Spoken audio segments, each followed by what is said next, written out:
Apex Online Racing is sponsored by Elgato, who created this lovely Stream Deck. For more information about the Stream Deck, the link is in the description below.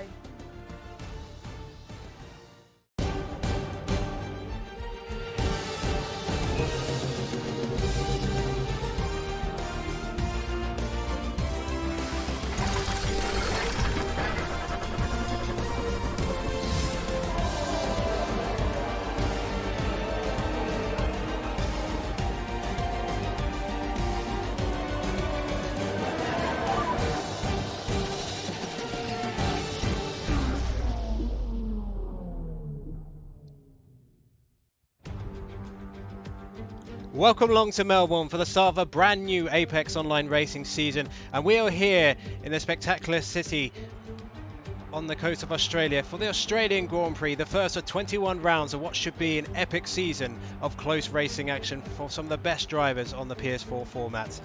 Well, season 16 and 17, the driver that won this particular race went on to win the championship, and well, the driver who wins today will be hoping for similar form. 1996 we first raced here in Formula 1. Jack Villeneuve noticeably getting a debut pole position. Will one of the debuting F1 drivers get such a similar start here? So as the teams start to get ready for qualifying, let's have a quick look at this 5.3 kilometer circuit. 16 corners, this street circuit among the beautiful Albert Park. Traditionally very difficult to overtake here, but the 3 DRS zones, particularly the new one in Sector 3, should keep the field close, but it will be between turns 1 and 4 where we will see the majority of the overtaking action here at Albert Park.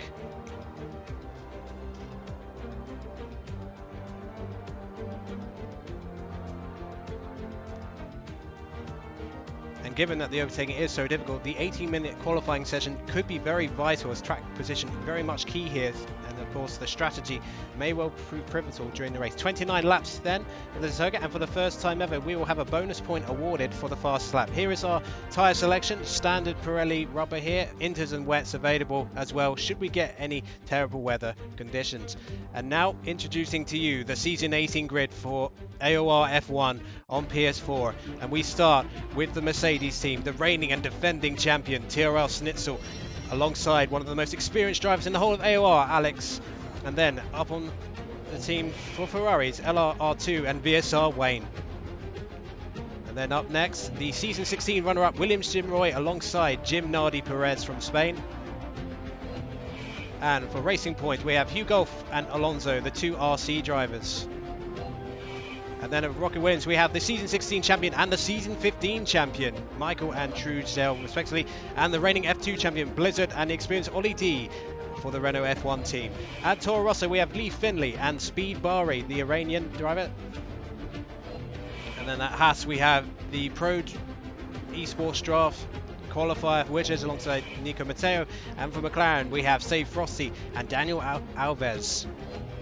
And finally, Alfa Romeo Racing, we have Casper and Tactician. Casper in particular impressing in his debut F1 season back in season 17. And well, as we get ready for a qualifying session, well, the crowds are really here for this opening round of the season, and he's made his way through the crowds and dragged himself somehow from the bar. But joining me for commentary this season is none other than Andy Campbell. Andy, well, you made it just about, so what's your feelings? Apparently we're going to have clear weather for both quali and the race, but what a spectacular sight this is as the drivers start to file out onto the circuit. Yes, indeed. Thank you very much for that, Mark. Hello, everybody. Welcome along to a brand new season. Great to be here. I've managed to drag myself away from the bar, being a typical Scotsman, obviously.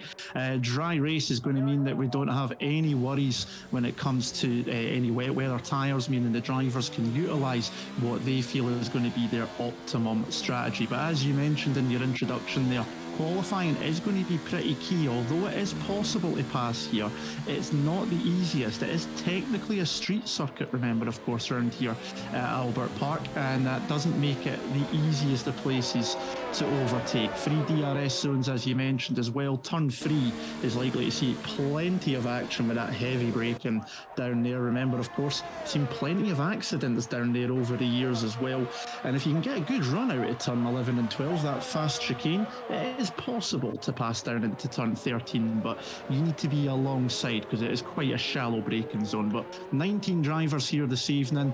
We've got a really stacked up grid here, and it's going to be really interesting to see who comes out on top here for round number 1. Yes, and each week for our qualifying sessions we will have a featured driver, and we're going to start the season with the best driver from season 17. 6 victories from 10 races, allowing Toro Snittle to win the championship. So we're going to go on board with Toro Snittle as he goes for his first flying lap in anger of this AOR season 18 season. Take it away, Andy.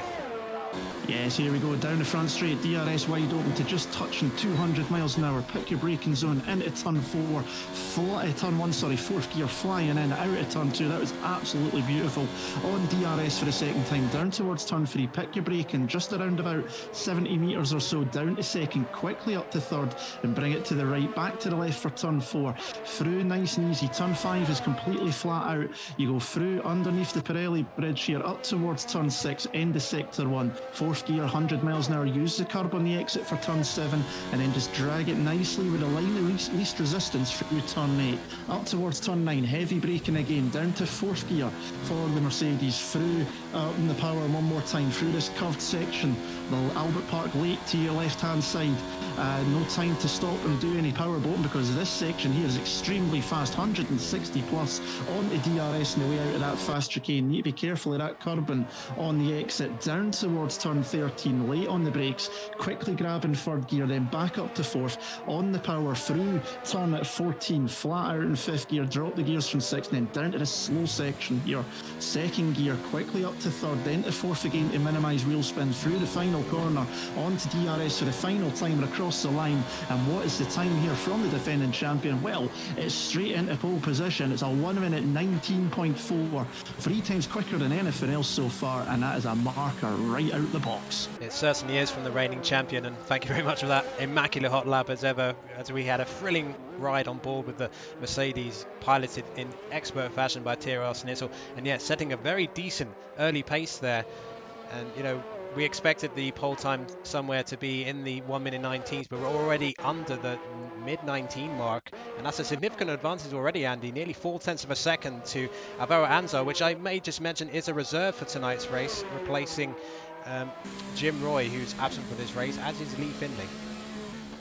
Yeah, definitely. It's a heck of a marker to put down. Obviously, as we know, anything like 3-4 tenths in Formula 1 is seen as being light years in comparison. So it's a brilliant marker from Schnitzel. Alvaro Anzar. I'm going to get his name wrong plenty of times, so I will apologise in advance. But as you say, he is a reserve at the moment. We may see him a bit more full-time later in the year. You never know.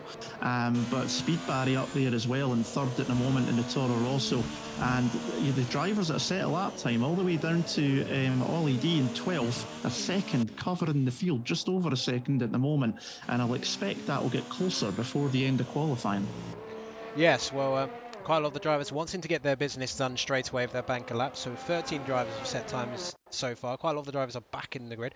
Nicholas Mateo, he actually set the fastest lap at this race in season 17, and if he does that again in the top 10 today, he will get that bonus point. So it's quite a historic moment in ways for AOR, as it is with all the other leagues now handing out bonus points for the fast lap in the top 10. So we could get some excitement from that at the end of the race. And you know, what is the approach to that? You know, would you sacrifice, you know, a chance for a place to get the fastest lap point, even if just for bragging rights, Andy?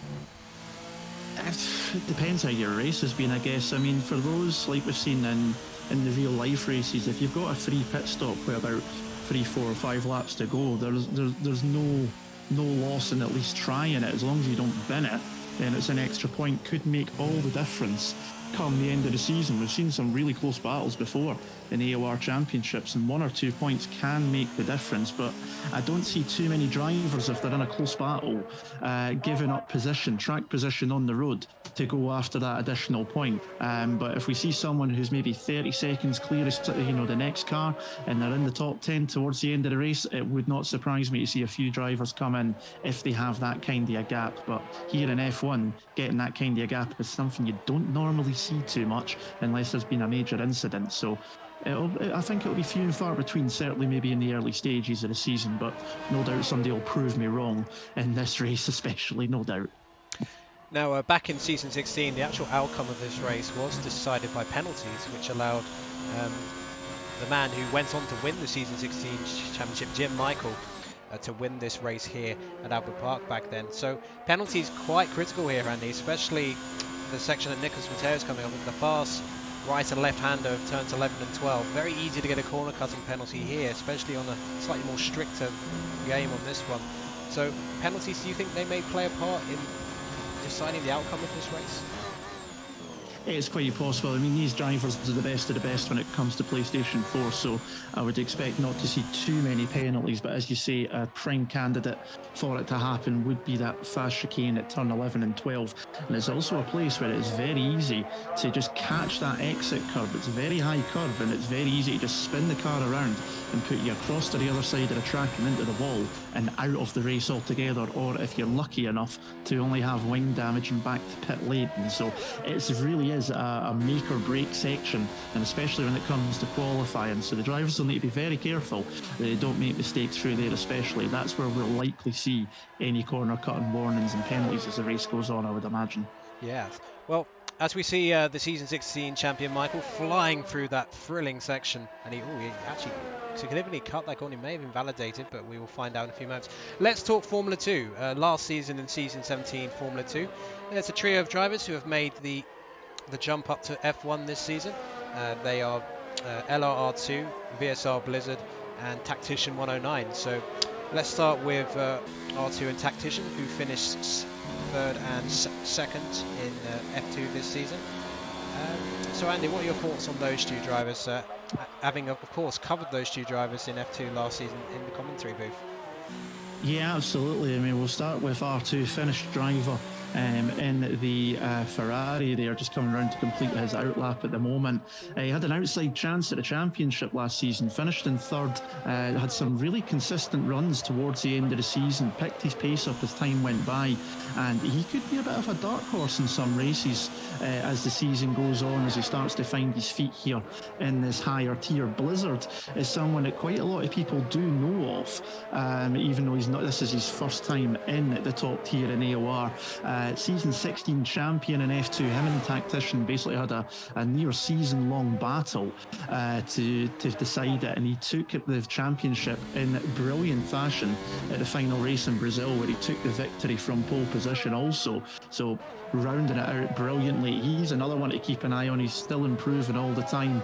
And the third driver you mentioned coming up from F2 is, of course, Tactician, who I just mentioned, finished driver as well, using an IKEA L-shaped table. I'll have to just interrupt you there because well, Michael responded to Schnitzel's time, getting to within nearly 0.30 of a second, but look at that, Schnitzel just absolutely blitzed that, now nearly 3/10 ahead again at 1:19.276, and this track is still evolving. Material Schnitzel certainly following up on his Season 17 form, on a brand new game no less, and he looks already to be the quickest driver on this grid at this moment in time. Yeah, absolutely stunning lap time. It makes you wonder, might we even see just a sneak under into the 1:18s maybe? That would be an incredible lap time. Yeah, that would be unprecedented territory, but given how Schnitzel has approached his qualifying session so far, it seems like to me, when I've been watching him, it's not all the corners have been smooth. It's almost as if he has still got a little bit extra in the tank. If he can hook it up completely, he could get very close to getting under that 1:19.0 mark. So let's just go through the top 10 quickly. Currently we're just over, or just under 7 minutes into the session, I should say, to go. Tiro Schnitzel leading the way, Jim Michael, Steve Frosty, Alvaro Aznar the reserve, and Alex in a very good P5 at the moment. Alex entering his 9th season of top tier competition in AOR PS4, so certainly the veteran of the grid, I would say. U-Golf in 6th, Speedbar in 7th, the Season 15 champion, better known as Cinetech for those of you who have been watching this longer, in P8, and Velocielli out qualifying his F2 champion teammate at the moment in P9, RC Alonso in P10. Now let's have a look at Blizzard. Actually, he is out on track, hasn't set a representative time just yet, he's just entering the final sector, puts a wheel on the grass but shouldn't lose too much time from that. Nice white and red helmet. He enters turn 15, gets it slowed down, Yep, nice apex there. And around the final corner, let's see what Blizzard does. This will be his first representative time then in this top tier of AOR PS4. And what's it going to be? Where's it going to put him? Well, Andy, if you could just check for me, but did he invalidate his lap because he didn't appear He to did invalidate, yeah. It was a 1:19.666, so it would have been good enough for P3. Wow, okay. I do believe it, in that area, but he's invalidated somewhere along the way, so he's going to have to go again. And this is something that I did notice with Blizzard as well. In F2, he would go out, do the qualifying, and he would really push it in the first couple of laps, and sometimes not even get a lap time in until the absolute end of the session. So I'm not surprised in one way. He'll just really go for it on that first lap, and he has invalidated, but he could have been up there in that top 5 easily with that lap time if he hadn't. So keep an eye on him. He could be one to watch here tonight. Well, here comes Casper heading for the line. One of only 4 drivers in the top tier last season to score points in every single round.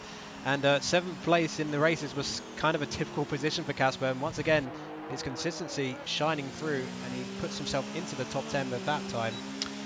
So just finding himself just under 6.5 tenths to Schnitzel's time. So there's a lot of drivers in the 19s. Let's just have a look. So yes, over half the field in the 19s at the moment. I think there's plenty of time out there for some of the drivers to find. Although noticeably, a driver who seems to be struggling at the moment, Andy, is Widgers. I mean, he qualified for the Esports Pro draft, but he's languishing at the moment down in P15. So what's going on there with the house driver? It's a tricky one to tell. I didn't quite catch his lap that he did set. Maybe he made a small error. He's not too happy with the setup, possibly. Of course, Park Fermi's in effect, so he'll be stuck with that now. But yeah, I mean, he took a season out. Of course, didn't compete in season 17, if I remember correctly. Yep. And he'll be looking for better than that, obviously. But it's you know, there's still 4 minutes to go. There's still a chance. But this track is going to get very, very busy before long. But look at that. We've only got 2 drivers not set a lap yet. That is Blizzard and Daniel Alves. Everyone else under a second between the field. So this race, we're going to be struggling to keep up with every bit of action on the track. So this is going to be very, very close. Yes, and well, Michael, he's decided to go a little bit earlier than his competitors. So he's about to. Says no, he goes back in. So obviously wasn't happy with that run. So he's going to try and scramble back to pits, put on a new set of tyres. But Schnitzel, he's still in the pits. All eyes on him in the Mercedes garage. But you know, a lot of people expected the relationship between Schnitzel and Alex to be Verstappen-Gasly like, but so far Alex has done not too badly. He's currently in the top 5, so good session for Mercedes so far. And as I say that, Alvaro Aznar just puts it up into P2, so a brilliant lap from the reserve, only just over a tenth of a second away from Schnitzel's time. So that is a blistering time from Alvaro Aznar, who has raced in this tier in the past. But yeah, impressive lap there, Andy, from the Red Bull driver. Yeah, it was a good lap. Just caught the end of that there. A little lock up into turn 15, but nothing that meant he didn't catch the apex properly. He has now just retired out from the session. He's done it on track as well, which is a little bit cheeky because it does sometimes put the yellow flags out, but it's not been too bad. Truesdale, as you mentioned as well, he's just got himself up into 4th place with his latest lap time as well, 3 tenths down on the pole position time. So now we're into the final 2.5 minutes. Still quite a few drivers in the pit lane, but expect to see a lot of drivers departing very, very shortly from that pit lane and heading out to do their final run. The last sector could get very busy indeed. It could look like the M25 on a Friday night as everyone tries to get home, with the drivers jostling for position, trying to find some track space to get away on their flying lap, which could be their one and only chance at trying to knock the champion off the pole position. Yes, and the 3 drivers who have won the last 3 top tier championships on PS4 are in the top 4, with only Alvaro Aznar giving them company. So it looks like Schnitzel is going to be the first of those who are still out on track in the top 4 to set a lap time, followed by the 2 Williams drivers of Michael and Truesdale. I mean, that is a really all-star lineup, isn't it, Andy? Having the season 15 and 16 champion in the same team, and you would think they could be early favourites. I know we've got a long way to go at this point. We haven't even had 1 race result yet, but they could well be the pre-season favourites, at least, for the Constructors' Championship based on that pedigree. Definitely so. Truesdale has just headed back into pit lane, and Frosty's just gone straight on at turn 3, right off the track there. So that's ruined his lap time. I'm not sure what happened, only caught the end of it, but he's in the gravel now, just reversing back out and heading back to track. But he's not going to be improving on that lap time now, because I doubt he's going to get round in enough time to start another lap. Those tyres will be a bit second hand by now too.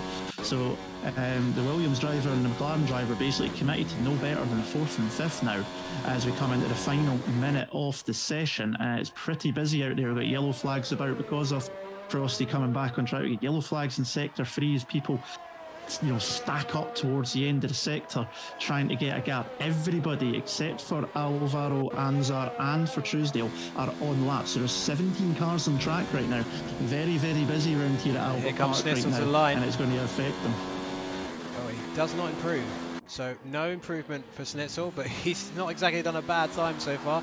So it's going to be up to Michael, because his teammate is back in the pit lane. So we've got the likes of Michael out there. Now, just keeping an eye on Blizzard as well, the F2 champion. Yep, he's a bit further up the road.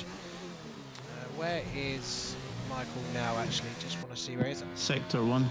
Yeah. And he's just ran wide as well, though, so he's 2 times up in Sector 1 there, and he's on time. And he just ran wide coming out of turn 7, caught the grass, so he's really pushing it on this lap here, trying to see if he can take Schnitzel off that top step.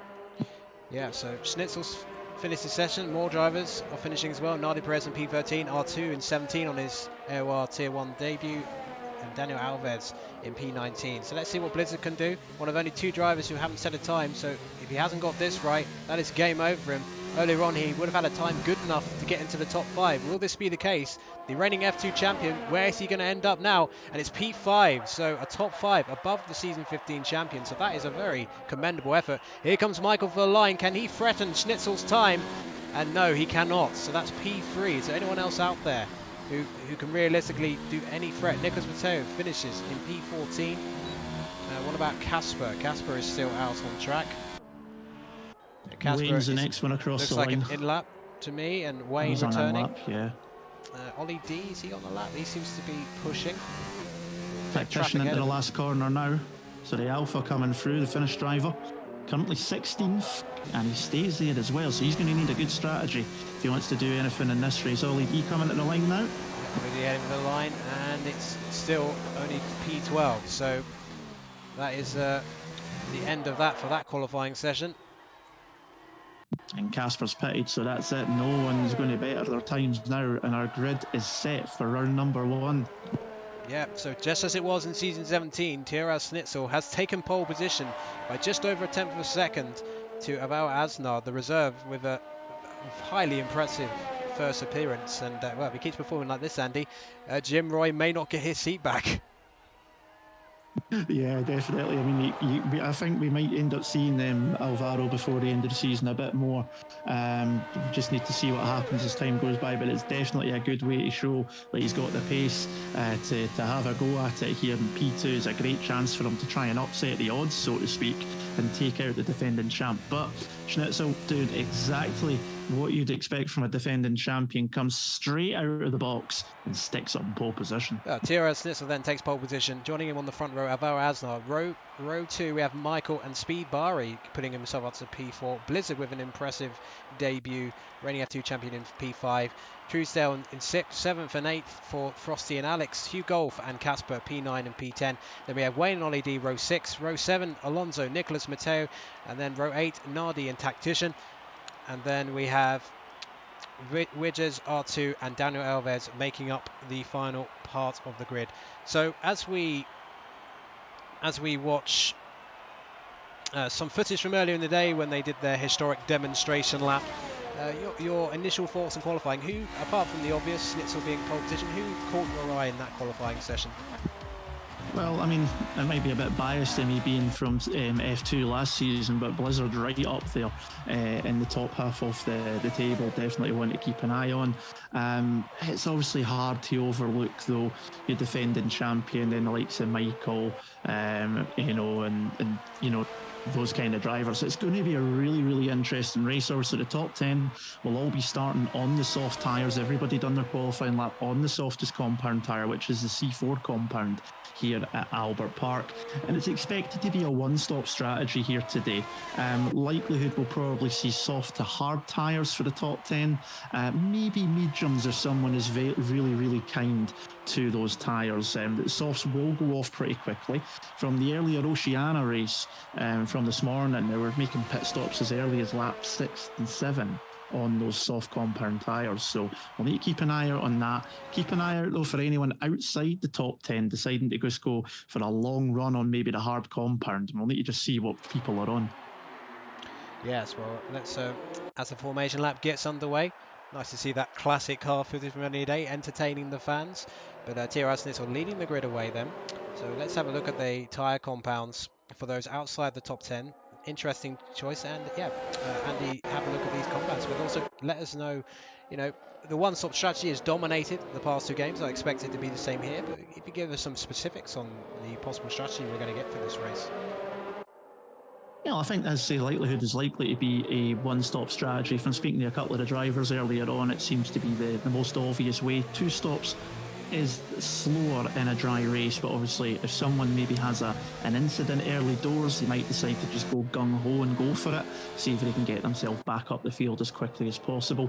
It's likely to be soft to hard for those starting on the soft compound tyres. You've got Wayne, RC Alonso and Tactician all starting on the hard compound tyre, with Nicholas Matteo, R2 and Daniel Alves starting on the medium tyres. Wiegers and Jim Nardi Perez starting on the soft compound tyres, as is Ollie D, despite being outside the top 10. So they're going to try and use the extra grip from those tyres off the start to see if they can propel themselves up the order a little bit and try and get themselves some track position in the early laps.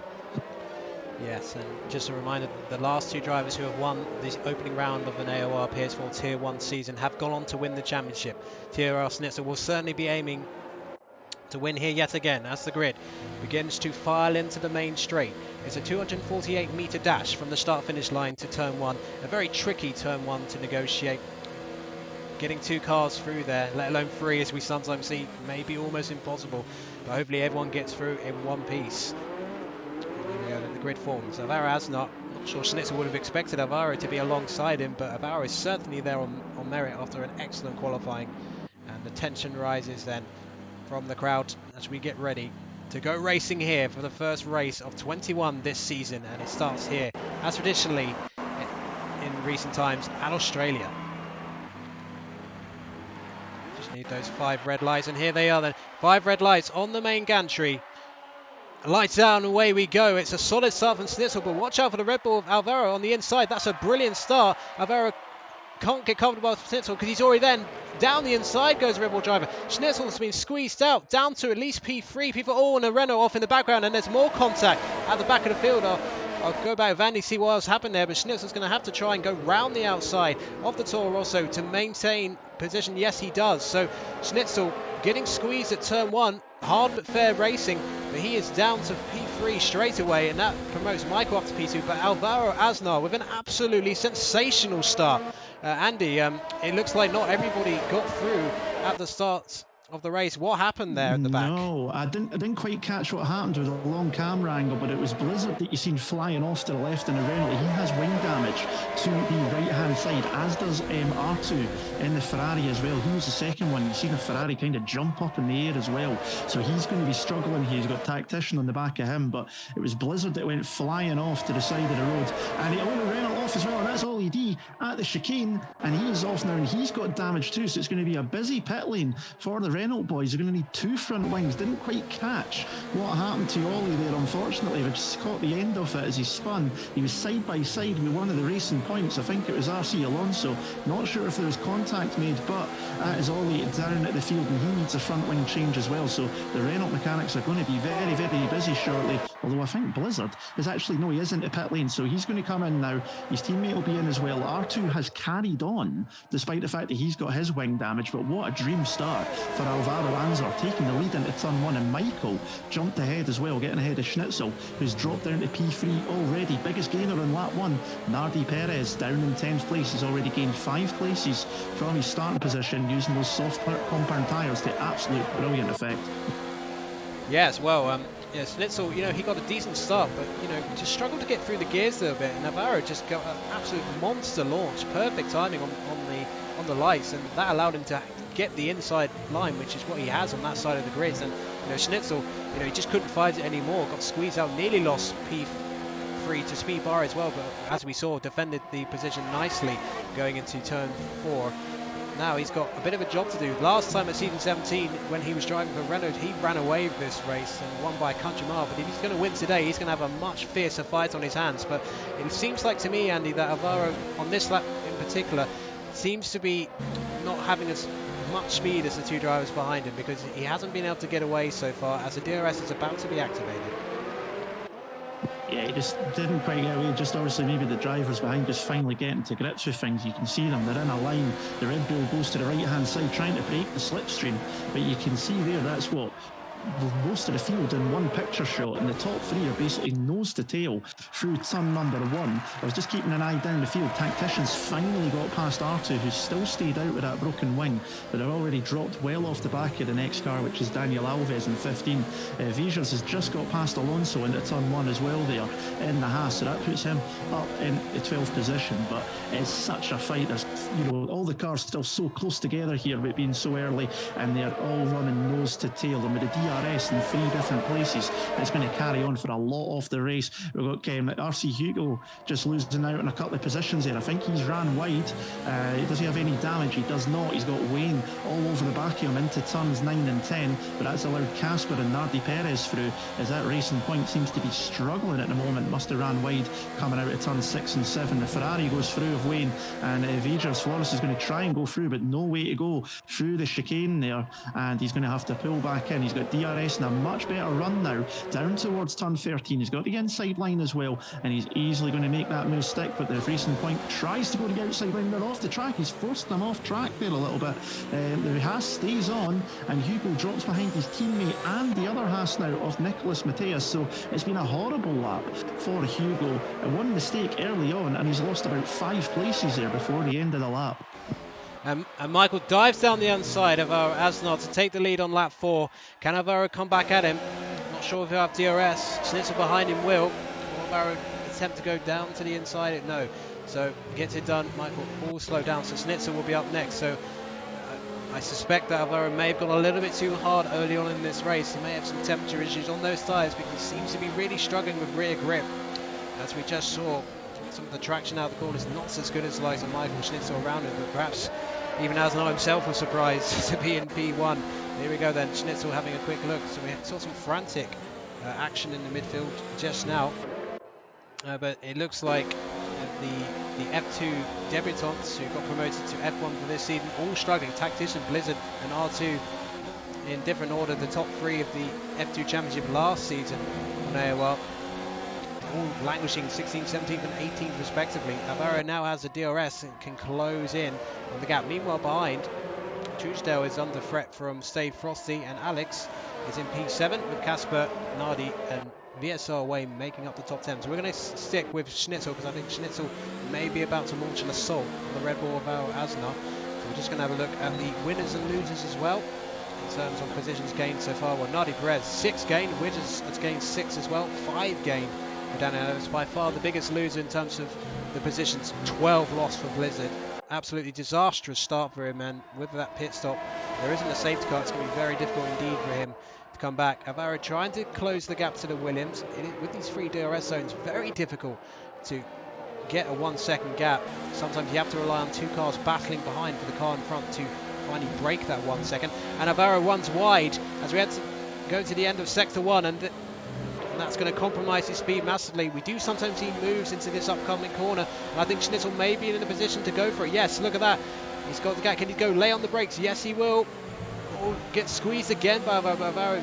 very nicely, went on the brakes to the outside, then had the inside for the following section of the corner. And look at that, Michael breaking away from these two. Can he get that 1 second gap? Because that would really give him a semblance of control, and I think Navarro would have definitely got a warning for that cut just then.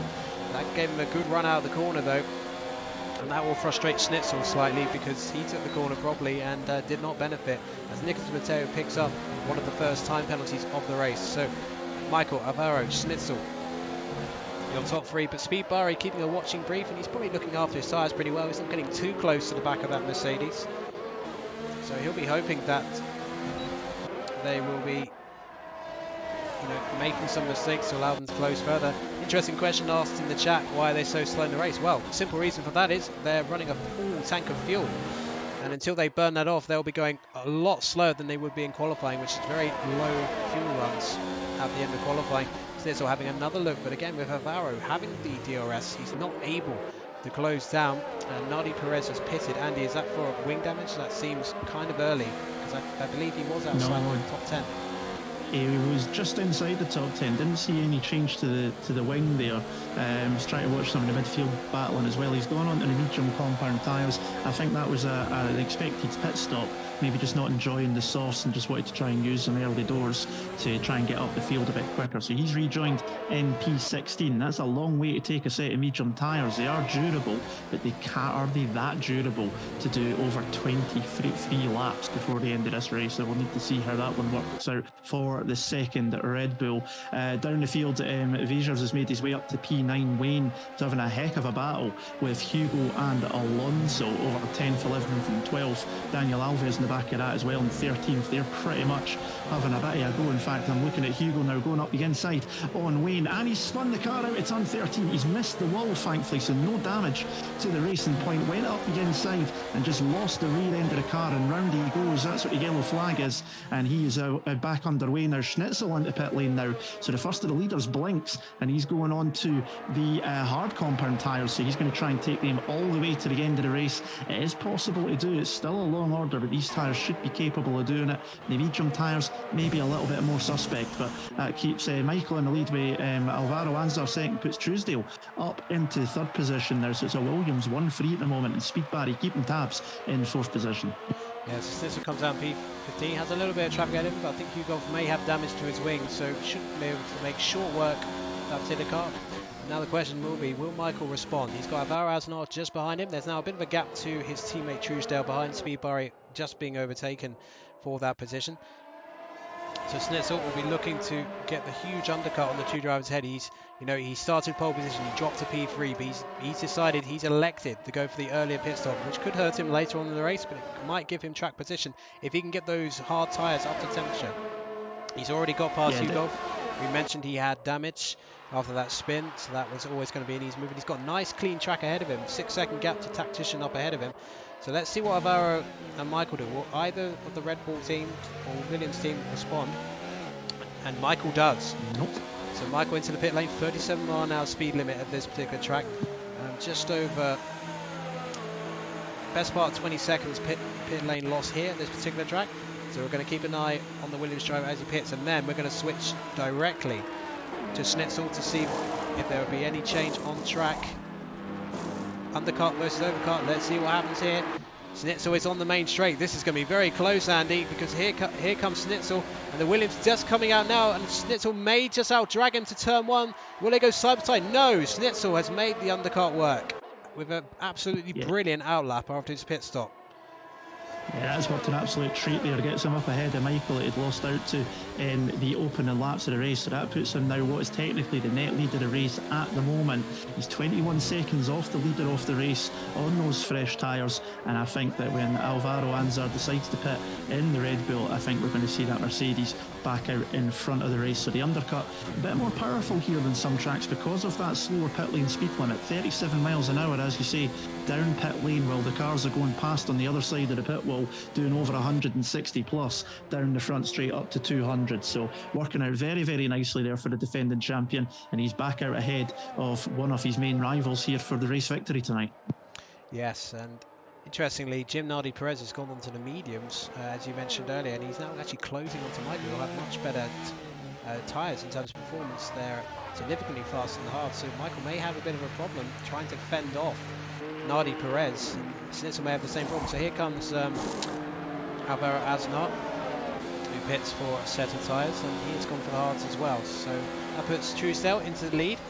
I think Schnitzel and Michael should get past Red Bull. Oh, someone has crashed, and it's Nicolas Matteo who's crashed on the main straight. Well, that's bizarre, and yes, it looks like Alvaro has stayed out 1 lap too long. He's lost both positions to Schnitzel and Michael. So the overcut's certainly not working, either Michael or Alvaro Aznar. So Schnitzel in the net lead at the moment. So we're going to focus our attention on the battle between BSR Wayne and RC Alonso, which is the battle for P2 on track at the moment. And they've got Daniel Alves just behind them. Alex has pitted as well, and he's just overtaken the stricken Haas of Nicolas Matteo to get up to P13. So Alex, at the moment, when everyone's pitted, looking like he's on for some decent points. Truesdale, and he's taken his soft tyres very deep into the race, relatively, compared to his rivals. So he'll have fresher tyres at the end. Maybe he's even trying to stretch them out for a soft-medium strategy. Well, it would definitely be a push. I mean, remember, these tyres have also done a few laps in qualifying and haven't started in the top 10, so it's not just the 8 laps they've done so far. He's pitting now, he's sliding through turn 15. So your race leader into pit lane, time for the Williams mechanics to get to work back down to the 37 miles an hour, avoiding the penalty. That's going to put Wayne into the lead from Alonso, Daniel Alves and Tactician up to P5. Those guys all started on the hard, medium or hard compound tyres, and the Williams is going on to a set of hard compound tyres as well, so you'd expect Truesdale will take that one to the end, then doesn't decide to risk it with the mediums, and he's going to come back out, but he's going to be behind, possibly behind Alvaro. He's actually might just be ahead of Anzar possibly. Into turn 1, the Red Bull sweeps round the outside of the Williams and just holds that position. He nearly made that work there, but look at the McLaren, the Frosty in behind there. Alvaro's going to go back down the inside of the Williams, going head to head with the season 15 champion. Who's going to have the better traction? You would think Alvaro would, because his tyres will be up to temperature. So look at that, there's a gaggle cars right behind him. Stay Frosty, Speed Bari. Speed Bari's actually lost a few more positions during the pit stops. Might have been held up because he was behind Truesdale, but he's actually now behind Stay Frosty as well. Alvaro picks up another time penalty. They are starting to trickle up a little bit. I believe Schnitzel and Michael don't have penalties at the moment. So Alvaro may be out of the fight for the lead on the basis of the penalties he is gaining. So let's just keep an eye on this, because Stay Frosty will try and go for a move on the season 15 champion as they fly through this chicane. But yeah, no, much better exit from Truesdale. I don't think there'll be any threat of a move here. What about Speed Bari? What do you think about a move to the inside? Very tricky to overtake at this particular street circuit, and Casper is right in the fight as well. So plenty of drivers still to pit in terms of the strategy. So we've got 3 drivers yet to stop. Daniel Alves coming into the pit lane now. And now, well, look at all these cars in the midfield. But I don't think there's going to be any overtakes because they're not close enough. Yeah, huge gaggle of them into turn 1 there. That's from 7th all the way down to, if you include Alex and Mercedes, that's all the way down to 12th there. Daniel Alves back out in the hard tyres. He's now 14th in the race. So only the top 3 are still to pit, having started on the hard compound tyres. I would not expect to see them in the pits until at least lap 18, maybe even into the 20s before we see them, if they can stretch them out. And we might just see them go onto a set of soft compound tyres before the end of this race, but they won't want to leave it too long at the same time, because as these guys with the new fresh tyres start to get up to speed, that gap of about 20 to 23 seconds from pit in to pit out is just going to dwindle. At the moment it'd come out around about 13th, 14th. Expect that to change pretty quickly, but it's Wayne who leads Alonso in second. They've got nearly 7 seconds over Tactician at the moment, who's in third. He got held up in those first couple of laps by R2 in the other Ferrari who had wing damage. That definitely didn't help his cause early doors in the race. Then you've got your de facto race leader of Schnitzel in 4th and Michael in 5th. Nardi Perez following along in 6th, having benefited from the pit stop phase. His teammate Alvaro Anzar down to 7th position. Someone in the chat was mentioning that Alvaro had been held in the pits a little bit because some of the drivers were too close, and the mechanics couldn't release him at the time that he would have preferred to. So that's what's cost him a bit of time here in this race.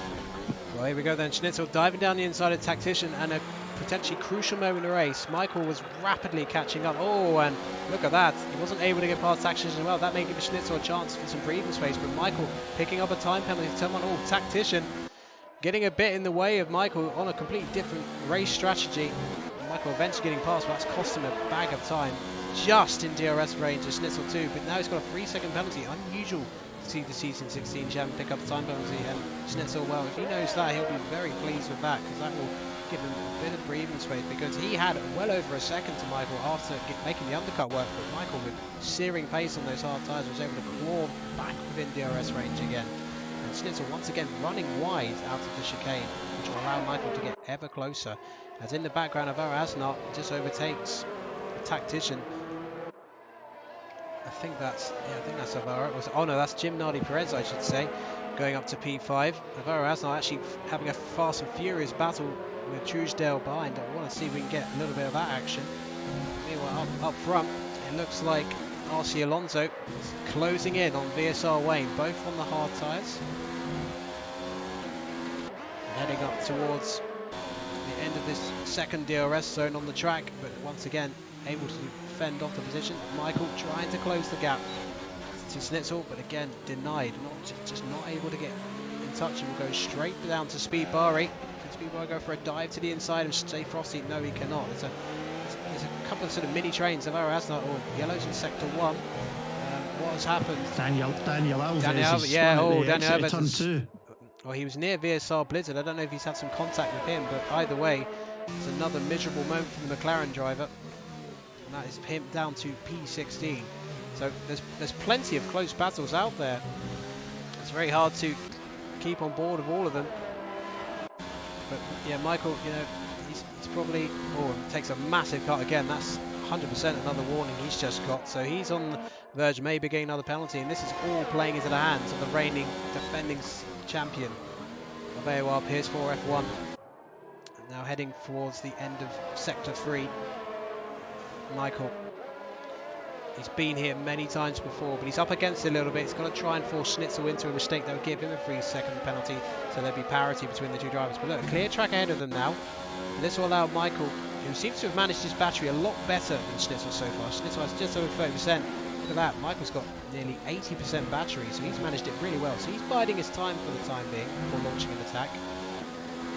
I'm just going to have a quick look at Truesdale, which is trying to close in on Alvaro Asnart, who has more time penalties. So this is effectively a battle for what would be a net P3 at the moment, as there's only two drivers who have yet to stop, and that is VSR Wayne and RC Alonso up front. And Schnitzel and Michael, well, they'll be on the back of those two in a few laps' time at the pace that they're going. So at the moment, Andy, I'd say it is advantage Schnitzel as we reach half distance in this Australian Grand Prix. Yeah, definitely. So he's managed to make the undercut work by coming in that lap earlier. He's just ahead, but of course he's now no longer got DRS from the car in front, because the next car's 5 seconds up the road. So he's going to have to manage his battery well, because Michael's going to have that advantage going through. Get yellow flag in sector 1. Nicholas Matteo out of the race. So we'll try and see if I can figure out what happened to the Haas driver in a moment or two's time. But that's your first retirement from this evening's race here in Albert Park. But yeah, as you say, plenty of battles going on through the field. We've obviously got Schnitzel, Michael, Nardi Perez, Alvaro Anzar, if you can get a virtual safety car deployed because of that retirement for Nicholas Matteo. So there we go. Well, that's very interesting. And that's going to favour Tactician. And look at this, Alvaro Asnart is coming into the pit as well. That's the absolute worst timing for the lead two, because they had just gone onto the front straight when that had came out. If that had came out just before they got to the pit entry, I'm sure they would have dived in as well. Tactician, that's been an absolute dream for him, because when he pitted shortly to get off those hard tyres, he would have dropped down the field like a bit of a stone.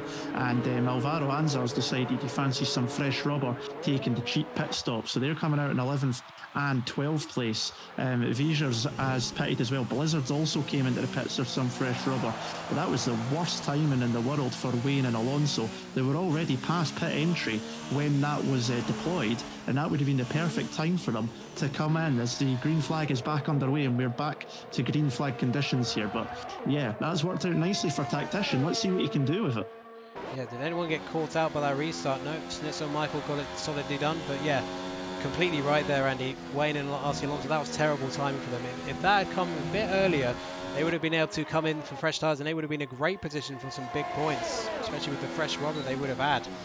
But it has actually allowed Schnitzel and Michael just to, you know, save a little bit of tyres and, you know, cool down those tyre temps just a little bit. But Wayne and Alonso still got a bit of a way to go.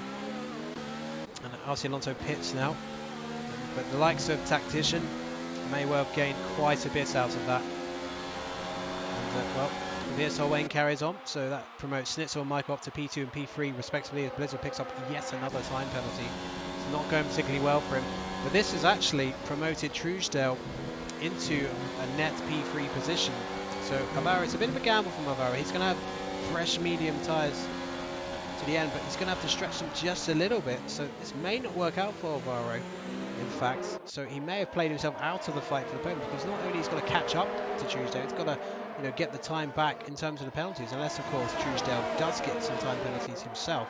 So the fight between Schnitzel and Michael very close at the moment. Stay Frosty, Speed Barry, Casper. It's like a mini train here behind the season 15 champion. And further back, RC Alonso has actually come out in P10. So even with the virtual safety car, such as been RC Alonso's pace has been pretty decent, he's actually come out in the points. So that's a pretty good result there for RC Alonso, Andy.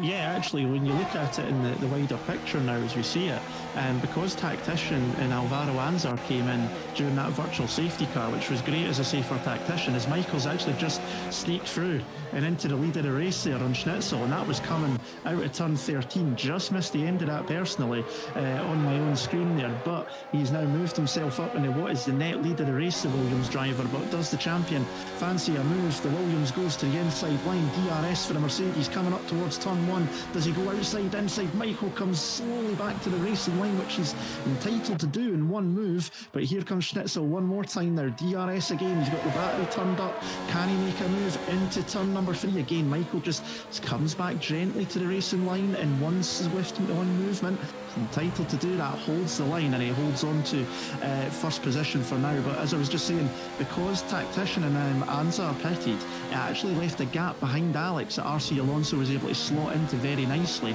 So what turned out in the virtual safety car to be something I thought was going to hinder the Racing Point drivers actually worked out very nicely for him, and he's still inside the top 10 on fresh rubber.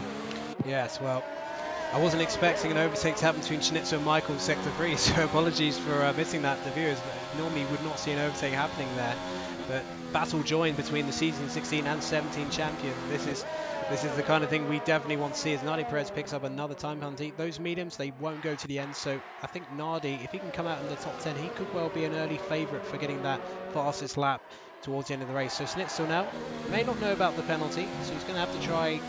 If he doesn't, he's going to have to try and get back past Michael if he can, to at least get the track position, because when he's pushing this hard to chase Michael, he could well fall foul of the time penalty himself, and that would equal the parity between them in terms of the time penalties. Michael feeling he has to go defensive.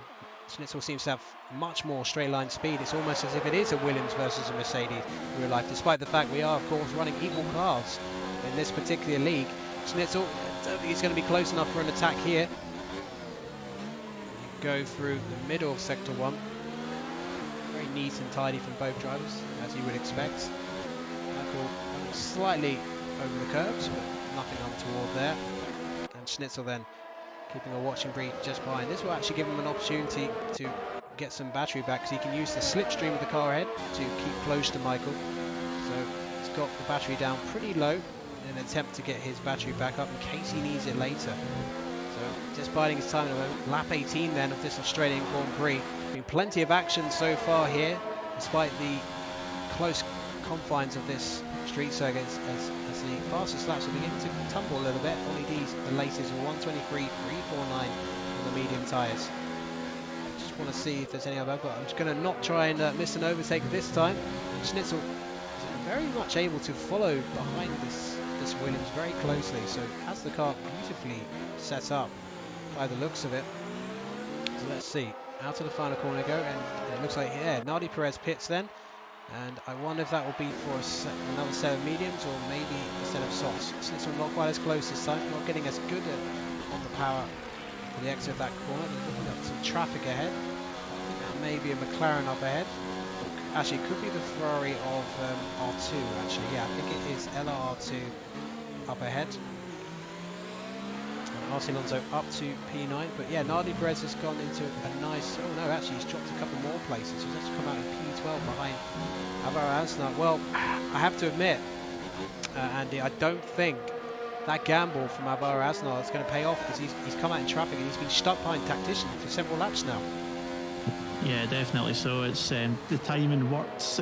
You've seen an opportunity. There was even mention in the chat, some saying it was bold, someone said it was a bit of a stupid move, and at the moment he's outside the points, having started on the front row, so it's not looking like it's working at the moment. Speaking of the Williams, obviously we've been looking at Michael and Schnitzel. Michael's teammate Truesdale, season 15 champion, he's doing a fantastic defensive job right now. I know he's got a couple of penalties which I need to go and check on shortly, just so in case we need to know. But he's got Frosty, Speed Barry and Casper behind him, and that train has been going for about 4, 5, 6 more laps now. It's incredible. He's doing a great job. I have to say, I actually forgot VSR Wayne was leading the race, because we haven't seen him much, and Michael almost hitting the side of him as he went for a move at turn 15. Wayne peeling off into the pits then, and he'll be going on to the soft tyres. But Michael maintaining the lead as a result, and got the DRS because he went through the detection point just behind VSR Wayne, so that was a useful defensive moment for Michael there. Be interesting to see where Wayne comes out, because he may well be a favourite for the fastest lap. But yeah, no, as you mentioned, very good defensive job from the season 15 champion so far. Save Frosty, Speed Bar and Casper, they've all been behind him solidly for a while. Alex in P7, RC Alonso in P8. Asnar's finally got past Tactician, but he's in a lowly P9 with his penalties. He has no chance of getting on the podium now. The driver who started from pole position. And Jim Nardi Perez just behind Tactician as well. And then a bit further back got Hugo from VSR Wayne, who did the long stints on the tyres earlier on. And Wayne has come out with P14. He's actually gone for the mediums. So let's go back to Schnitzel. Just want to see, yeah, he's getting pretty close once again as they enter the middle part of Sector 3. Not close enough, so I'm going to have a look at Save Frosty again. Yeah, it's just a bit of a stalemate between these four cars. You get the sense if Save Frosty were to overtake Truesdale, then that would be the proverbial cork in the bottle. Best finish actually for Save Frosty was a P4 here last season, so he is a bit of an Australia specialist on that basis, and he's in P4 once again, and he's actually on course to better that for the podium. I'm going to ask you to check, Andy, and I will refer to that in a few minutes, but I believe he has less time penalties than the Williams driver up ahead. I'm going to need to go into the race director and have a wee look at that. Hopefully it works, because I'm getting constant message of migrating host on my screen, so hopefully it doesn't cause me any problems. But yeah, plenty going on there. Wayne lost a bit more time. He actually got a front wing change while he was in pit lane as well, so that'll have cost him a few extra seconds, and that's why he's dropped down to 12th. He was 13th, but he's just past Hugo as well. Yeah, just saw him do that. I did notice when Michael went for that lunge at turn 15 that the front left end plate seemed to be quite mangled, so I think that would be the reason why he had to have that wing change. So to be fair, he did a pretty decent job going that deep into the race with, you know, a significant part of his downforce, at least the front downforce, missing, and he's still got half a chance maybe on that fresh rubber catching up for one of the final championship points, especially with some of the penalties. Definitely a possibility. See, I'm just trying to work my way through the penalties at the moment. Schnitzel's in good position even if he stays in second, because according to what I'm looking at, he's not picked up a single penalty yet, whereas Michael does have one, but that could change before the end of the race as they push towards trying to do it, or they want to do it on track obviously, but we'll wait and see what happens. But at the moment Schnitzel's in the box seat when you look at the penalties as well. Yeah, so Save Frosty just seems to lack the straight line speed. I think he must be running, you know, more downforce than Truesdale up ahead, because he's just not able to get to that kill zone, even with Truesdale turning his battery down. So this could go all the way to Vekosa, and a 5-second penalty for Jim Nardi Perez for cutting a corner to gain a place, and he's right behind his teammate actually. I may fancy a bit of this action. Let's have a quick look at the two Red Bull drivers. Yeah, they're very close. This is more Verstappen versus Gasly at the moment. Alvaro Asnar did get pole position earlier, so equally disappointing race for both of them, P9 and P10, especially in the case of Asnar, but to be fair, still was really competitive for a reserve driver, so you can still be pretty pleased with that, at the very least, if the race result itself isn't particularly good. The two Red Bulls follow each other closely.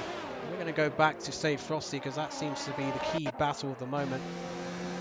Schnitzel has kind of dropped a little bit further back, nearly 7/10 now, so he's not quite close enough to affect change on the DRS. But Casper is fancying a little bit of action here. Casper does tend to come pretty good.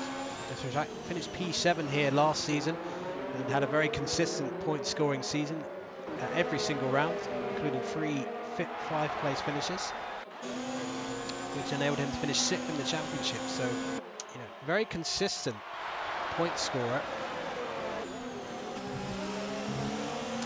Once again, Stay Frosty yet again, just not able, we can see on board, just not able to close into Trudeau. Trudeau at the moment very comfortably holding the position without really the need to use too much power. And Jim Nardi-Perez has got past his teammate up to P9.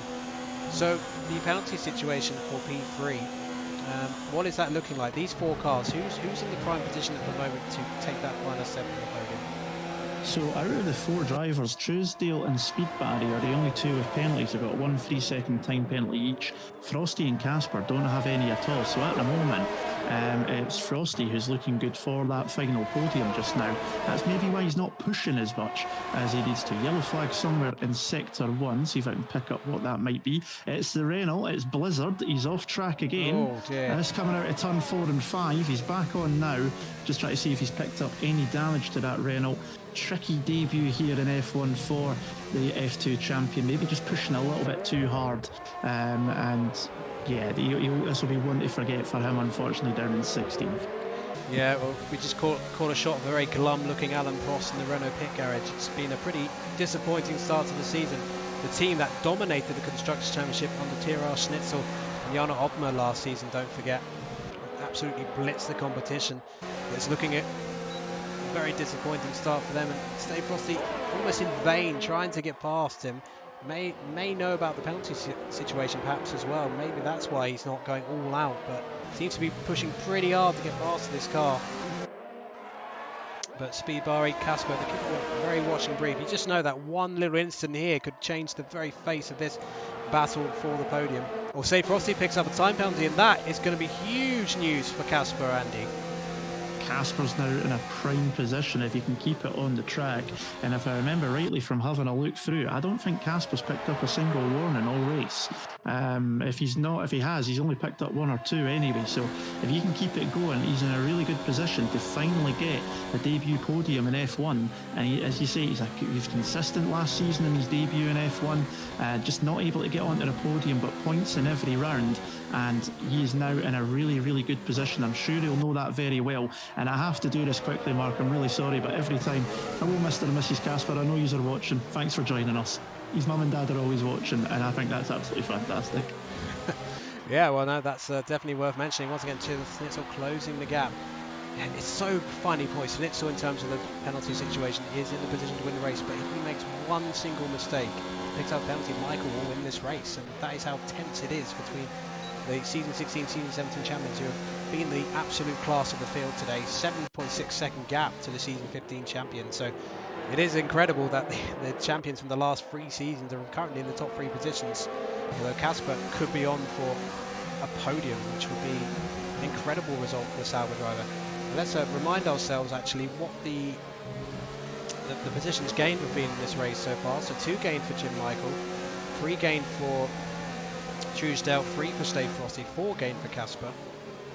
Biggest winner of positions gained, 6 gained from Nardi-Perez, so pretty decent effort from outside the top 10. And no doubt the biggest losers, the 2 Renault drivers. They've lost a ton of places this race. And Hugh Golf as well, 8 places lost. So awful race for some of them, but it has happened to someone in Australia. Doesn't always give you the true picture of the pecking order of the league. Sorry, Casper there with Speed Barry. He's just been pushed off the road into turn 13. A little bit of bumpy bargey there. Casper got a great run.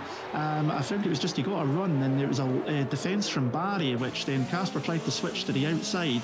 And I think Barry might just be struggling with those tyres because he seemed to understeer into the Alpha. Just forced him wide a little bit. Casper's still within that range that he needs to be in regards to penalties, but that was nearly a huge accident, because that was a little bit of a wheel bang, unintentionally by the looks of it, at over 170. I thought we were going to see a massive accident down to turn 13. I thought Save Frosty was going to go for a lunge. He was about as close as he has been to Truesdale all day long. But Casper dropping back because of that incident with Speedbarry, so may give some hope to these two drivers to get onto the podium. But Save Frosty, he's got a few laps to go. He's got to attack now, because Truesdale is going to have better tyre life, you would think, because he pitted later than most of the leaders inside the top 10. As Jim Nardi-Perez picks up yet another time penalty. There's been a ton of time penalties here, as there often is in Australia. So at the moment, Michael leading the race from Tyrrell Schnitzel, but Schnitzel has no penalties. Michael has 1 3-second time penalty. Then in P3, Truesdale has 1 3-second penalty, as does Save Frosty and Speedbarry, but Casper does not. So your top 3, as it stands, is Michael, Schnitzel and Casper. As Blizzard, well, I've lost count of how many penalties Blizzard has got now. He'll be wanting to get the first fly out of Melbourne in a hurry after this one. It's a race to forget for the reigning F2 champion, that is for sure. As Casper looks into the rear wing of Speedbarry, but I think Save Frosty is getting very close to the back of Truesdale. This is about as close as we've seen him all race. Can he get onto the power? The exit, it's a very short run to turn 3. It's not always an opportunity over there. No, not as close as the previous lap. And he has got a bit more. He's had to follow this Williams lap after lap, and that's going to just really hurt his tyres, as VSR Wayne's actually just overtaken the P11. With the penalties Avara Asnar has, Wayne may yet get a final championship point for his efforts. And well, Widgers, well, when he was last in season 16, he had blistering one lap pace, I should say. But always picks up way too many time penalties. Well, he hasn't even had 1 lap pace today, and he's languishing all the way down in P13. It's been a very disappointing day for the esports pro draft driver, but he'll be hoping for better things when we head to Bahrain next week. Closing stages then of this Australian Grand Prix. Michael leading from Schnitzel. Save Frosty still trying to challenge for this podium. Just seeing if there's any other movement going on. There's a bit of a battle developing between RC Alonso and Alex. Alex, the most experienced driver on the grid at this stage.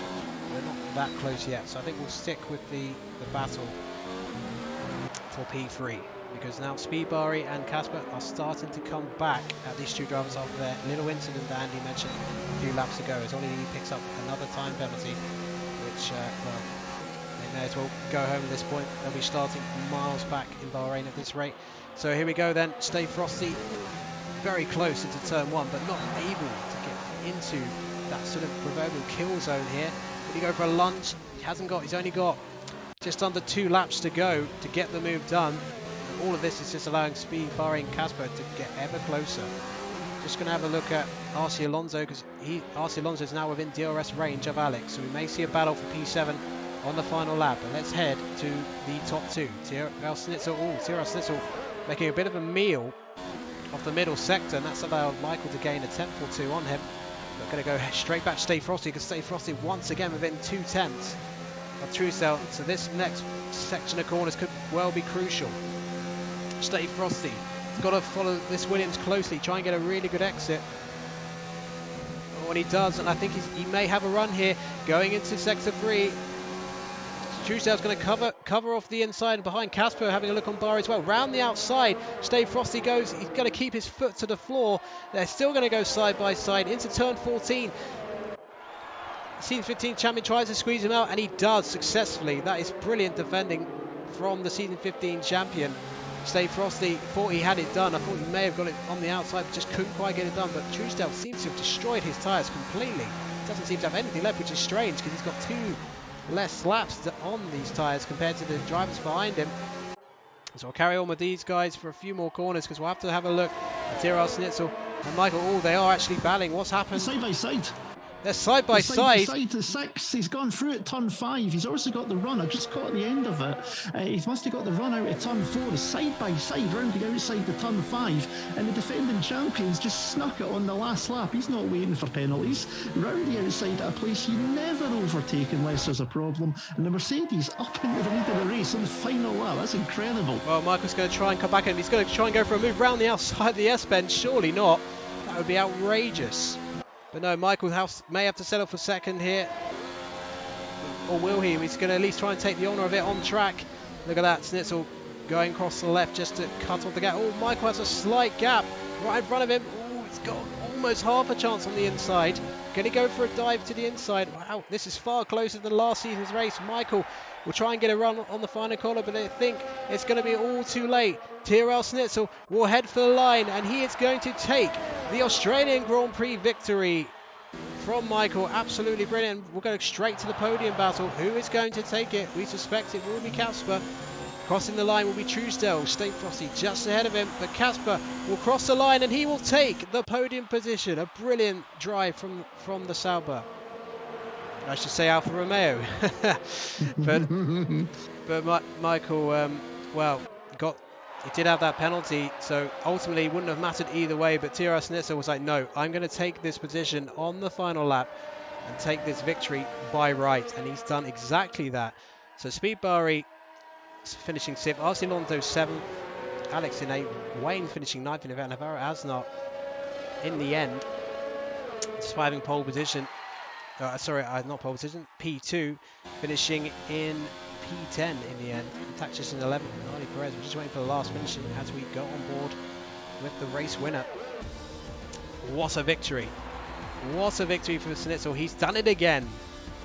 He won 6 races last season in that short 10 race season 17, and he started season 18 in the best possible way, Andy, with victory here. We're just going to enjoy the champagne. We're going to try and get some drivers in for interviews, but here we go. So Schnitzel, Michael and Casper with a first tier 1 podium, I believe. Absolutely brilliant. Probably a contender for driver of the day, I would say. It's been plenty of candidates here from what we've seen, but it is a man also known as Dominic Hoffman who sprays the champagne all over the competition, and he clearly will be the man to beat for this particular one. So we'll quickly go through the race results, and then we will try and get some drivers in for some interviews. So your provisional result then for the AOR F1 Australian Grand Prix. Tyrrell Schnitzel takes the victory just from Jim Michael. And then Casper with a sensational 3rd from 10th on the grid. Truesdale in 4th, Stay Frosty in 5th, Speed Bari in 6th, RT Alonso in 7th, Alex in 8th, VSL Wayne in 9th, Navarro Asnar in 10th. And I'm just trying to see who got the fastest lap. I think that may well have been VSR Wayne, actually. It's I think it might actually be Hugo. He's done a 1:22.7. He went on it a set of soft tyres, but he doesn't mention the top 10. No, he will not get the point. Yeah, it'll be Wayne then that gets the point. Yeah, outside the point. So outside the top 10, we have Tactician, Nardi Perez, R2, Dano Alves, Widgers, Hugo, Ollie D, Blizzard, and we only had one retirement, and that was Nicholas Matteo for the Haas team. So we'll see if we can get some drivers in for interviews. I think we have at least one who's going to come in. But yeah, very, very entertaining race here at Australia. Certainly more entertaining than last season, which was dominated by the Renault team. I mean, that went all the way to the final corner. So let us know in the chat who your thoughts are on the driver of the day. Andy, yeah, who would your nomination be for driver of the day based on what we've seen today? I mean, obviously defending champion Schnitzel doing exactly what he wanted to do, just putting the marker down straight out the box, pole position and the race win, and to do it on track as well. He didn't wait for the penalties, and it looked like it was a stunning overtake around the outside of turn 5. I would imagine Michael's made a small mistake somewhere to allow that kind of a run, because that's not the kind of driver Michael is. We know how good he is. But if it was me, I would possibly give my driver of the day either to... There's a good few choices in here. I mean, Casper finally getting on the podium in F1, which, being someone who's watched him through the last 2 seasons of F2, I'm personally delighted for the man. But Truesdale, that defensive drive, especially at the end when the tyres were going off, he kept Frosty, Speed Bari and Casper behind him for the majority, if not all, of the second stint when they were running nose to tail. And he had no DRS to assist him in that. That was just pure driving, using the battery, getting off the corners well. And I think just on that, because I was watching a lot of that battle, and it was a really good defensive battle. And I think for me, I would give it to Truesdale, because that defensive driving was phenomenal. No, you argue well, and I think there are some who are watching this right now who would certainly agree with you. It was a very, very good defensive drive. It's just a shame the penalties cost him what would have been a podium, and I think on that basis I'd still give it to Casper because he did drive a clean race and he did get the podium from lower down on the grid. But you know, let us know in the chat who your choices are. And well, Andy, have we got anyone for the interviews? I know you mentioned Michael earlier, may be able to come in. We don't have yet, however. Our race Victor is asking for an invite on Discord. Now, you're better on Discord than me, so if you have a look in the PSN chat, he's left his Discord name in there, so if you wanted to jump on that would be absolutely fantastic. While you're doing that, there's always something I like to do with any of these races I do, and I like to give a wee shout out to the drivers that finished the race with absolutely no penalties at all. So that was Schnitzel, Casper, Alex doing a very good job getting points for someone who calls himself the resident backmarker, and R2, who, although he had a difficult race with that wing damage on lap 1, still ended up with no penalties during the race.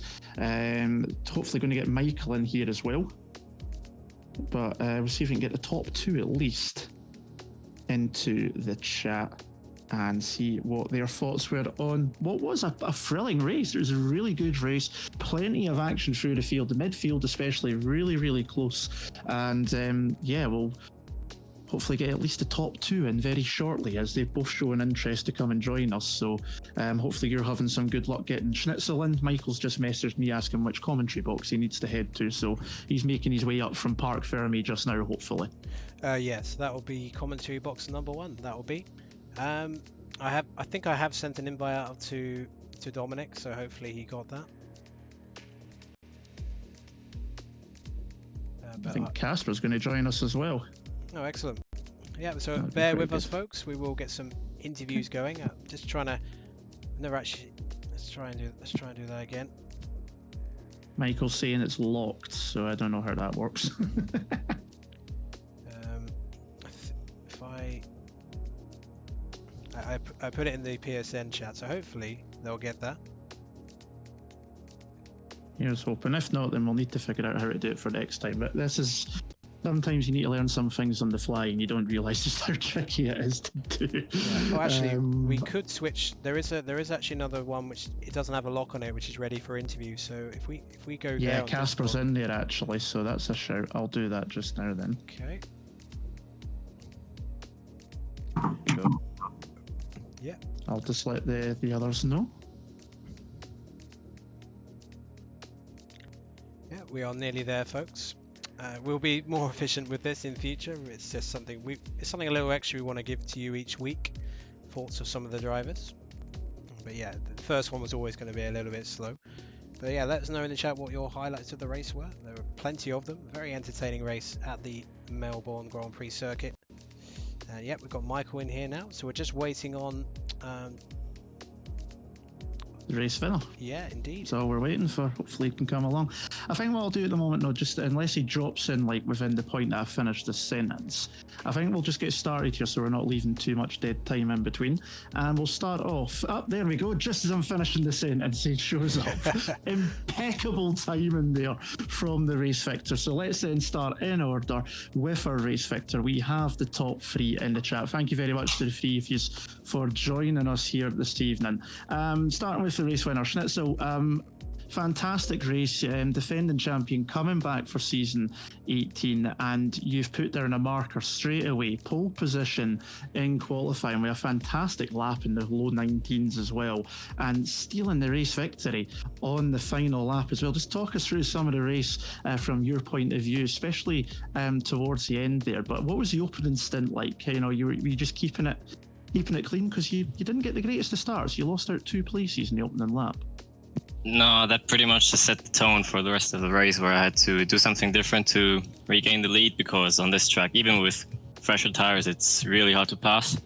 So I had to do like anything differently, and so I decided if the 2 in front of me weren't going to pit on lap 6, I was going to pit, even though that would mean that I would struggle with tire wear for the rest of the race. But just, I thought my chance of defending was better than attacking at the end. So yeah, that's what I ultimately did. And then from there on, it was just Michael behind me was just, at times he was miles quicker. I honestly didn't know how to defend that. Luckily, I knew that he had 1 penalty, so I knew that all I had to do was basically keep it clean, which I preferably I would have liked to stay in front of him, but then after the virtual safety car, which by the way came out at the exact worst moment if you were trying to pit, because it came out when all three of us, or the two of us, were just passing the pit lane entry. So yeah, I thought just after the virtual safety car, I had a double downshift into the turn, whatever it was, like start of sector 3.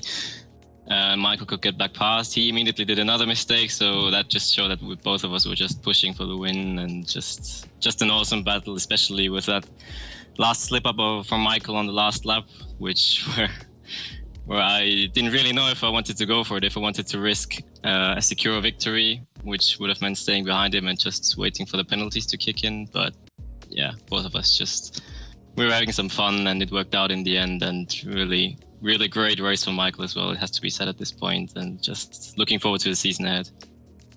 Brilliant stuff. Just talk us through that move on the final lap then with Michael, because I caught the end of it personally. I don't know how much of it on the stream that Mark caught there, but what was it happening? Was it just a small mistake from Michael ahead and you just took advantage of it? You said you were obviously a bit hesitant as well. Turn 5's not normally an overtaking zone. How did it fall into place? What happened? Well, Michael was actually pulling away a little bit those last few laps, because both of us, I guess, were going for a bit of a quicker lap. So out of exiting turn 3 into the left-hander in 4th gear, he just took a bit of a too wide of an entry and clipped the grass, and which sent him wide onto the curb, where he couldn't accelerate properly, and he was offline, and I was to his left into that flat-out right-hand kink, which usually doesn't really fit 2 cars, but we both somehow made it work. So yeah, at that point, like, he was alongside me into turn 6 afterwards, like slightly alongside, but yeah, I saw that he lifted because he was just trying to fall back in behind me and just going for another move afterwards. But yeah, that, as I said, that point, I wasn't even sure if I wanted to go for it, because yeah, it would have risked my own race at that point. But yeah, that's what we do, I guess. That was brilliant stuff, and as always, you know, some massively respectful racing between you both. But it's the perfect start to your season. We've got Bahrain up next week, next Sunday, Ben, at 7 o'clock here. Join us for that as well. How do you fancy your chances there? Because I remember Bahrain last season, because I commentated on it. It was my first time doing F1, and yourself, Jarno, and Lucas were battling the entire race. So how do you see this season's going with the likes of Michael, Casper, we've got Truesdale in there, and everyone else like that? How do you see it going next week? How do you fancy your chances? Well, personally, I don't really like the track itself at all, but it's so hard to predict. Like, Alvaro as well, a great job to him in qualifying, putting it up into P2. Like, it's hard to predict, especially at the start of the game. It will take a few races before things have, well, quote unquote, normalized, I guess. But let's enjoy these few races where we have no idea what will happen. Fantastic stuff. Well, we'll surely see you next week back on the grid. Congratulations on a pole and the victory tonight, and a fantastic start to the Defence of your Championship. So, Dominic, thank you very much for joining us for the interviews here this evening. Great stuff. We move on to Williams racing driver. We move on to Michael next. Second place. Michael, you had a decent start there. You got yourself ahead of Schnitzel in the opening laps. It was a very, very strong race from yourself once again. Your point of view from the early stages before we get up to that final lap incident. Yeah, I mean, first of all, congrats to Dominic for the race win. As always, really consistent, really clean with the battles, which were really enjoyable. But yeah, the start, I've worked on the starts a bit on this game. I know Dominic probably got a bit of wheel spin or bogged down on the start. That's what it looked like, and it was a really unlucky place, I guess, in turn 1 on the outside. I think probably clipped the grass as Alvaro was going in quite aggressive, as you would imagine. But yeah, it was actually really close for me to getting wing damage on the second corner, because Alvaro was really slow on the exit, and yeah, I was lucky anyway to not get that. But yeah, I was just saving some fuel, saving some ERS on these laps, and really looking at the straight line speed, because I really didn't know. It was probably the only thing I didn't know from practice from the other drivers. So yeah, on this track like this, it's so important, the straight line speed. So as you saw, Alvaro was lacking quite a lot of that for some reason. He wasn't really that quick in the corners either, so yeah, it was really slow on the start. The first stint, we were all really just trying to get warnings, which some of us didn't manage to do, and yeah, just really intense first stint from my point of view, and I was lucky not to get wing damage on the second lap, second corner rather. So yeah, I mean, I don't really remember the end of the stint and when everyone pitted. I think Dominic pitted on the end of lap 6, and that really caught us off because I knew some people wanted to pit lap 9, maybe lap 10. And so I knew the only thing that I had to do was pit on lap 7 because the hards are really, really quick on the first lap. And even that didn't work out. I thought the in-lap was quite nice, but yeah, in the end, it was, I think, the right strategy anyway. But in the end, just didn't work out with penalties, and pace was good, but the penalties let me down, of course. Mistakes here and there. Yeah. So obviously you mentioned there with the first stint, and obviously Dominic's pitted on end of lap 6, and you pitted the next lap by trying to avoid the undercut. Was that your intended pit window, stopping around lap 7, or were you hoping to go a little bit longer in the race if you could get away with it before you came into pit stop? Did it kind of ruin your strategy that you had in mind? I was probably planning to pit on lap 8, but definitely on lap 6. I know the hard's quite durable on this track, but it's just one of the toughest stints. The first stint here in Australia, I found, I think the other drivers found as well, the front left goes really high on the temperatures, and also the rear left. So I think to go to lap 9 is a miracle, at least for my side, with my setup and everything. So I was hoping to go to lap 8, which even that, you just have to conserve every single lap pretty much on the soft to really smooth driving. But yeah, lap 7 was again all right, and I didn't really practice the hard so much in the end, so I was a bit worried that they weren't going to last, but actually they lasted quite nicely. Didn't have any tire wear at all. It's like 3% every lap, so yeah, but it was really quick pit stop from Dominic to pit on lap 6, but didn't really expect that. Yeah, as I said, I just had to pit on lap 7 because the undercut is really powerful here. But yeah, it was really tough first stint, to be honest. And then obviously we come into later on to the race, you two are having that ding-dong battle back and forth between you that Dominic mentioned earlier in his interview. And then on the final lap, he gets by you into turn 5. Just talk us through what happened there from where you were sitting in the driver's seat. What happened in your end? Was it just a catching the curb with a bit of grass, or was it just a tyre starting to go off? What happened from your point of view? As Dominic said, it was just when I was pushing, I just did a little clip of the grass in turn 4 and just sent the car to a half spin pretty much. But to be honest, didn't really change the race. Of course, the mistakes are never nice to happen, but ultimately the penalties wouldn't allow me anyway I wouldn't even be able to get out of the DRS, to be honest. So 3 seconds is quite difficult with 3 DRS zones on this track, but yeah, it was actually a nice battle, to be honest. It turned out to be a nice battle in the last lap, so maybe I'm quite happy to do that mistake. But yeah, it was just really difficult with the track limits. It's really punishable, as you know, in these games. But yeah, I think the pace was good, and also the battles with Dominic. I'm looking forward to the rest of the season. Congrats to Casper as well on the podium, and yeah, it's going to be a tough season. Fantastic stuff. And finally then, next time out, Bahrain, how do you fancy your chances there? Can you extract some revenge and take the victory next time out?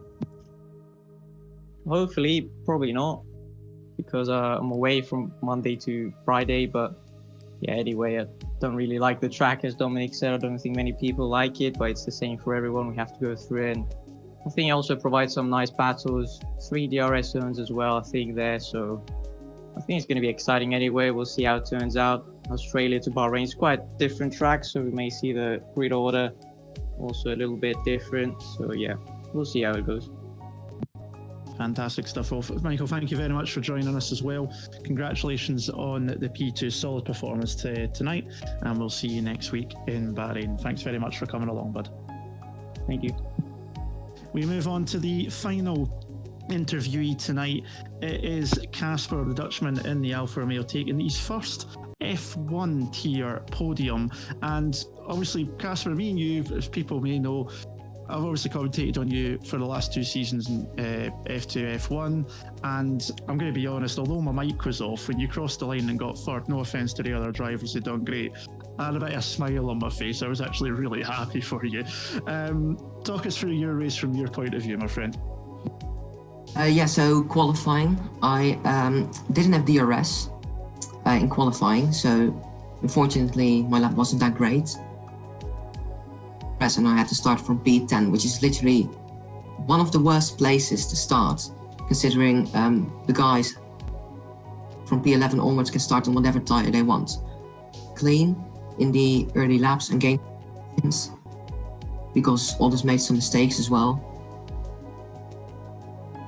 Yeah, after that I pitted for hards and then got involved in a 4-way battle for the final podium position.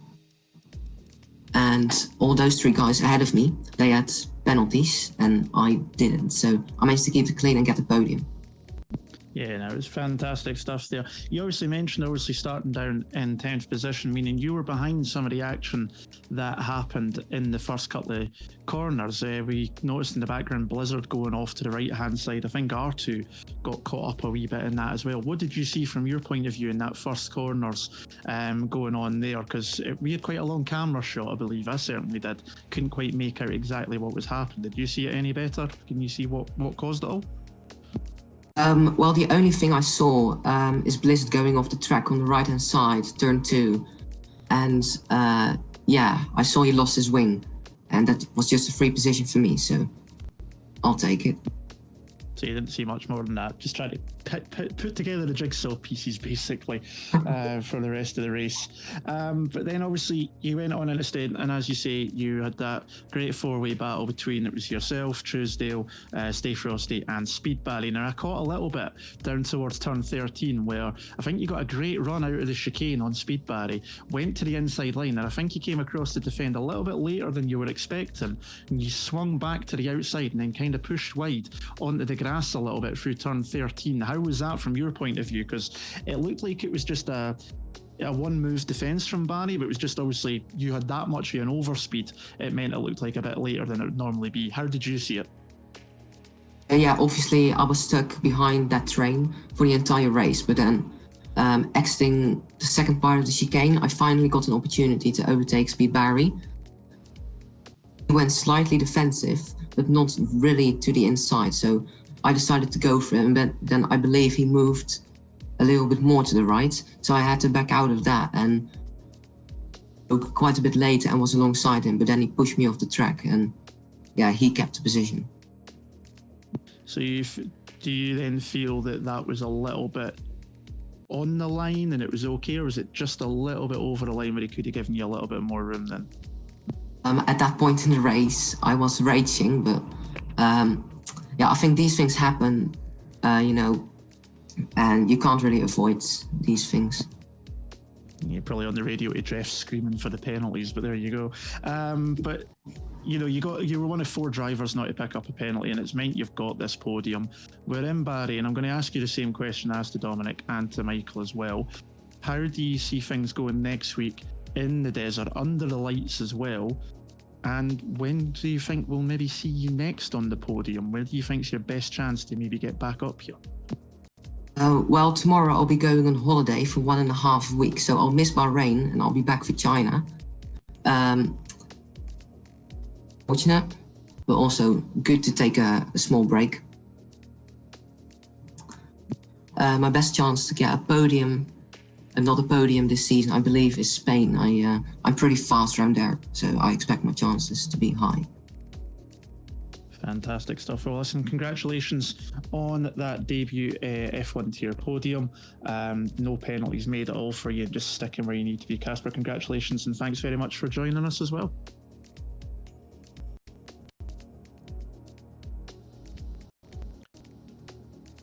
Well, thanks very much, Andy, for conducting those interviews. Some very interesting feedback. seems very friendly at the moment, Andy, but I'm sure after a few more races it may be a little bit more drama in here. But no, a nice start to the season. But that is pretty much towards the end of our broadcast now. But yeah, as Andy has mentioned multiple times during the interview process, we are back in a week's time for the Bahrain Grand Prix on the 18th of August, and that will be at the same time of 7 o'clock UK time. And well, if it's anything like the last two seasons, Bahrain always offers spectacular racing action, given the that long straight, the 3 DRS zones this time as well. So we will see you next time. And so it's Andy and myself. Thanks everyone who has watched tonight, and we will see you for the Bahrain Grand Prix.